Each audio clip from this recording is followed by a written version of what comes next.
Alors, dans cette vidéo, nous allons voir comment contribuer à la justice sociale grâce à la redistribution et à la protection sociale. Nous allons commencer par définir ce qu'est la redistribution. En fait, cela correspond tout simplement à l'ensemble des opérations qui visent à modifier la répartition primaire des revenus. Alors, au sens strict, la redistribution, en fait, c'est la protection sociale. Autrement dit, la protection contre les risques sociaux. On rappelle que la protection sociale, c'est en fait l'ensemble des institutions et des mécanismes de solidarité qui permettent aux individus de faire face à ce que l'on appelle des risques sociaux. Le risque chômage, le risque maladie, le risque vieillesse, le risque maternité-famille, etc. Au sens large, la redistribution va inclure en fait les opérations de protection sociale, mais également toutes les interventions économiques et sociales de l'État qui ne sont pas régaliennes, autrement dit, qui n'ont trait ni à la police, ni à la justice, ni à la défense nationale. Ça peut être par exemple l'intervention des pouvoirs publics en matière d'éducation, au niveau de l'éducation nationale. Ça peut être éventuellement l'intervention des pouvoirs publics également au niveau des politiques de l'emploi, etc. Alors, comment fonctionne la redistribution? Donc d'un côté, en fait, les agents économiques vont verser des cotisations sociales. Ce sont donc des versements qui sont effectués par les individus et leurs employeurs aux administrations de sécurité sociale et aux régimes privés de protection sociale. Les cotisations sociales sont complétées par quelques impôts. On pense à la contribution sociale généralisée, CSG, au remboursement de la dette sociale, RDS. Après, c'est sûr que si on considère la redistribution au sens large, alors il faut encore inclure d'autres choses. Là, on va s'en tenir à la redistribution au sens strict. Donc, d'un côté, les cotisations sociales plus quelques impôts, CSG, RDS, tout ça va être, en fait, elle va aller à destination, donc, des administrations de sécurité sociale, qui vont les redistribuer sous forme de prestations sociales, autrement dit, des revenus de transfert qui sont versés par les institutions de protection sociale. Ces prestations sociales vont permettre de faire face à une baisse du revenu, quand par exemple on est au chômage ou quand on ne travaille pas pour cause de maladie, ou alors à un accroissement de certaines dépenses liées à des soins médicaux ou alors à des naissances. On va distinguer plusieurs types de prestations sociales. Tout d'abord les prestations sociales en espèces. Autrement dit, c'est une somme d'argent que les administrations de sécurité sociale vont accorder aux individus qui présentent certains risques sociaux donnés. Par exemple, les individus qui sont au chômage, les individus qui arrivent à l'âge de la retraite et qui répondent dans les deux cas à certaines conditions. On distingue également les prestations sociales en nature, ce qui correspondra globalement au remboursement des soins médicaux ou des médicaments. Enfin, nous avons également des prestations qualifiées de prestations de services sociaux. Par exemple, le fait de pouvoir accéder gratuitement à l'hôpital public. Le fait de pouvoir bénéficier, dans certains cas, de tarifs privilégiés au niveau des transports en commun, pour les familles nombreuses, les personnes âgées, etc. Alors, quels sont les deux types de redistribution? On va distinguer d'un côté la redistribution horizontale et d'un autre la redistribution verticale. Dans le premier cas, donc la redistribution horizontale, ce sont des catégories d'individus qui vont cotiser pour d'autres catégories. Par exemple, les actifs occupés vont cotiser pour les chômeurs et pour les retraités. Les personnes qui sont en bonne santé vont cotiser pour les personnes qui sont malades. Il s'agit dans le cas présent de couvrir des risques sociaux. Donc, le risque chômage, le risque vieillesse, le risque maladie.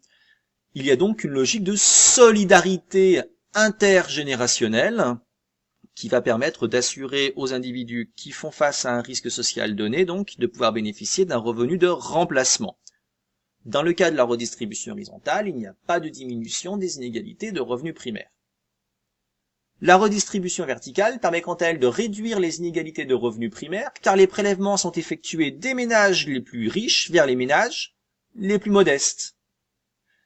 Par exemple, les individus qui n'ont pas d'activité professionnelle rémunérée ou qui en ont une qui leur rapporte très très peu, vont pouvoir, sous certaines conditions, donc bénéficier du revenu de solidarité active. Donc la redistribution verticale permet justement une meilleure justice sociale et en plus un soutien à la consommation en permettant d'avoir un pouvoir d'achat minimal. Alors, la redistribution a différents objectifs. Donc réduire les risques sociaux, maternité, famille, emploi, santé, vieillesse, les risques liés au logement et l'exclusion sociale. Réduire des inégalités économiques et sociales, par exemple en termes d'accès au logement, accès aux soins médicaux, à l'éducation au sens large, à la culture, dans ce cas-là, c'est une redistribution non plus stricto sensu, mais au sens large. Cela permet également de maintenir le lien social en limitant les situations de pauvreté et d'exclusion. Et enfin, cela constitue un soutien à l'activité économique, puisque cela va permettre donc d'assurer un pouvoir d'achat minimal à un certain nombre d'individus, qui va leur permettre donc de pouvoir consommer. Alors la redistribution, bien évidemment, fait partie intégrante de ce que l'on appelle l'État-providence. Historiquement parlant, il faut savoir que jusqu'au XIXe siècle, c'était en fait la charité de l'Église chrétienne qui s'occupait en fait un petit peu de tout ce qui était relatif aux pauvres et aux malades, même si les pouvoirs publics pouvaient en partie intervenir. Ce n'est qu'au XIXe siècle qu'il y a eu en fait une nette évolution. Cela a commencé en Allemagne avec des lois sous chancelier Bismarck qui ont été votées dans la décennie 1880. On a eu ainsi l'apparition de l'État social. Pendant la Seconde Guerre mondiale, en 1942, on a eu un rapport, donc dit le rapport Beveridge, qui finalement a incité un certain nombre de pays européens à généraliser des mécanismes destinés à assurer la protection des individus contre certains risques sociaux.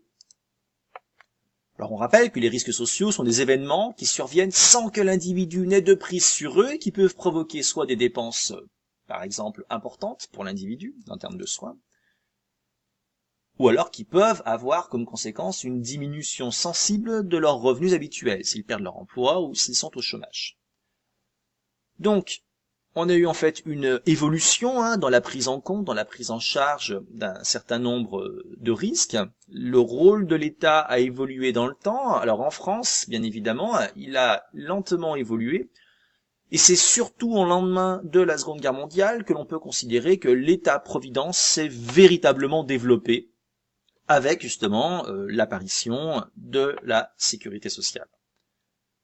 Alors en fait, l'État-providence, c'est quoi? Tout simplement, c'est l'ensemble des interventions des pouvoirs publics dans le domaine social qui visent à garantir un niveau minimum de bien-être à l'ensemble de la population. L'État-providence s'appuie bien évidemment sur un système de protection sociale. L'État-providence va permettre de lutter contre les inégalités de revenus primaires, notamment en garantissant des ressources à une population face à certains risques ou face à certaines situations économiques contraignantes. Il va permettre de lutter contre l'exclusion, et ce que Castel appelle le processus de désaffiliation, ou ce que Pogam appelle le processus de disqualification. Je vous renvoie à d'autres vidéos pour expliciter ces notions. L'État-providence permet de lutter contre les inégalités de consommation grâce à un pouvoir d'achat minimal qu'il va accorder donc aux individus sous conditions de ressources. Il permet de lutter contre les inégalités dans l'accès aux soins et face à la mort, avec la gratuité par exemple des soins médicaux. Alors après, au sens plus large, il est vrai que l'État-providence va permettre également de lutter contre de nombreuses autres inégalités, par exemple dans l'accès au marché du travail, contre les inégalités scolaires, etc. Alors l'État-providence va reposer en fait sur une triple logique. Une logique d'assurance, une logique d'assistance et aussi une logique d'universalité que l'on développera moins parce qu'elle nous intéresse moins ici. On va surtout opposer ici la logique d'assurance à la logique d'assistance. Sachant qu'en France, en fait, on a ces deux modèles, ces deux logiques qui coexistent. Alors la logique assurantielle, ce qu'on appelle un modèle corporatiste, communautariste, qui est d'inspiration en fait bismarckienne, parce qu'en fait ça prend comme modèle donc les lois qu'on a pu avoir en Allemagne, qu'on a évoquées tout à l'heure dans la décennie 1880. C'est un système de protection sociale qui est dit commutatif. Alors commutatif, c'est tout bête. Ça veut juste dire qu'en fait, les individus vont dans un premier temps verser des cotisations sociales prélevées sur les revenus du travail, et dans un deuxième temps, ils vont percevoir en retour des prestations sociales, sous réserve de réalisation d'un risque social donné, bien évidemment. Donc on voit qu'en fait, dans un premier temps, on cotise, et dans un deuxième temps, si jamais il se passe quelque chose, on perçoit donc des prestations sociales.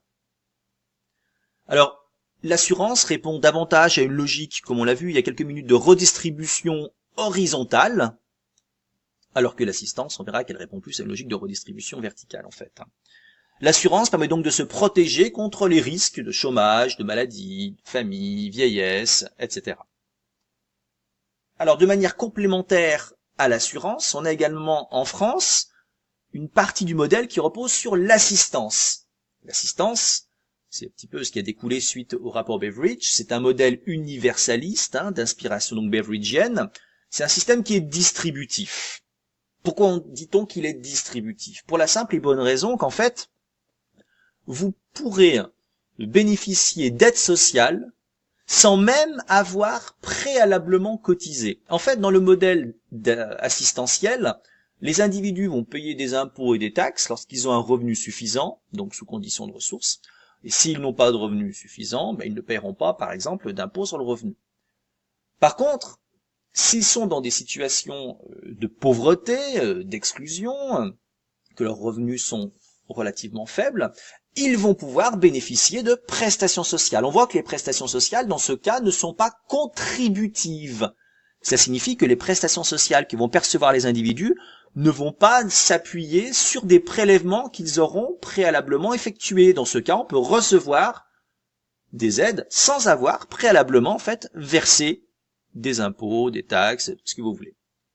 Donc là, on est plus dans une logique de redistribution verticale en fait, où l'argent va en fait être transféré des catégories de la population les plus riches vers les catégories de la population les plus pauvres. C'est vraiment la logique à la Robin des Bois ici, pour vraiment vous faire comprendre plus facilement. Donc l'assistance, elle va s'occuper davantage de tout ce qui est relatif à la pauvreté, à l'exclusion, etc. Donc la troisième logique que j'ai évoquée au tout début, c'était la logique d'universalité. Donc là c'est relativement simple en fait. Universalité, ce sont tout simplement des prestations sociales, des aides qui sont versées à tous les individus sans distinction aucune. Alors il existe différentes formes d'état-providence, conformément à la typologie d'Esping-Anderson. Le premier modèle, c'est le modèle corporatiste, communautariste, le modèle bismarckien, pour faire simple. Donc, il s'appuie bien évidemment sur l'assurance.